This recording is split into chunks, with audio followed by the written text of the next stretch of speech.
In today's video, I'm going to try and clear up the unavoidable source of confusion for buyers wanting to buy in Langebaan, and that is Langebaan Country Club the same as Langebaan Country Estate?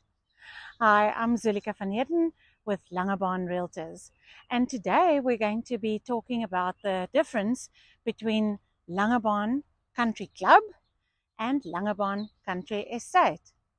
So while you may have heard of country club and country estate or the golf estate used interchangeably, they are not the same. Generally, people mean the golf estate when they say country club, and really the country club area in Langebaan is an open neighborhood outside of the estate. So to be technically correct, when you are speaking about the gated golf estate in Langebaan, you're actually referring to the Langebaan Country Estate. And I know, it can get quite confusing because it sounds almost exactly the same. But I've got a little tip for you. So the key word here is estate. So the country estate equals the golf estate. And it's behind a fence in a gated community where you pay a levy. That way you won't get confused again. And if you're still not sure, let me give you a visual comparison of the difference. So if you look at this map, you can see here the difference between the two areas that are outlined here. You can see that these are two very different areas. Langebaan Country Estate, or as it's commonly known by locals as the Golf Estate, is situated inside a security estate or gated community, if you like. And Country Club is an older suburb in Langebaan, and although it runs adjacent to the estate on the one side, Country Club is a non-gated neighborhood. So one of the biggest selling points of buying a home in a gated community, like the Golf Estate, is the fact that it's got the added security. I have many clients from Heerden and Johannesburg, and their number one concern when they are looking for a property to buy in Langebaan is security. So yes, the estate is more secure than areas that are outside of an estate. But unfortunately, nowhere in South Africa is 100% safe.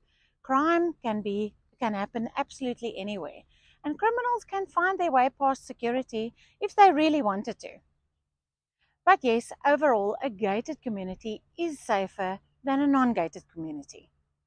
So, like I mentioned, I do get a lot of inquiries from clients from Gauteng and other parts of the country that would like to buy in a security estate. So demand for property in the Golf Estate has definitely increased dramatically over the last few years. So the high demand and low supply of stock has led to an increase in property prices in the Golf Estate. The higher property value in the estate is an advantage, especially when you take into account the resale value. And then when it comes to choosing a neighborhood to raise a family in or finding a safe place to retire to, gated communities have long been seen as the gold standard. However, there are plenty of reasons to choose a non-gated community as well. For one, gated communities can sometimes be quite expensive, both in terms of the initial purchase price and also the monthly HOA fees. Additionally, gated communities can often feel like you're living in a bit of a fishbowl with your neighbors in close proximity and always keeping an eye on your comings and goings. And of course, all the rules that apply when you live in an estate. Of course, the biggest downside of a non-gated community is the lack of security. But if you take steps to secure your property, like installing an alarm system and getting beams, then you can definitely mitigate the risk. Ultimately, it's up to you whether you decide which are the pros and cons for you of a gated or non-gated community. You need to decide what is most important to you. Well, that's it for this video. If you have any questions about moving to or buying a home in Langebaan, please don't hesitate to reach out to us. You can find my contact details in the description in the video below, and don't forget to subscribe for more videos like this. Chat soon and take care.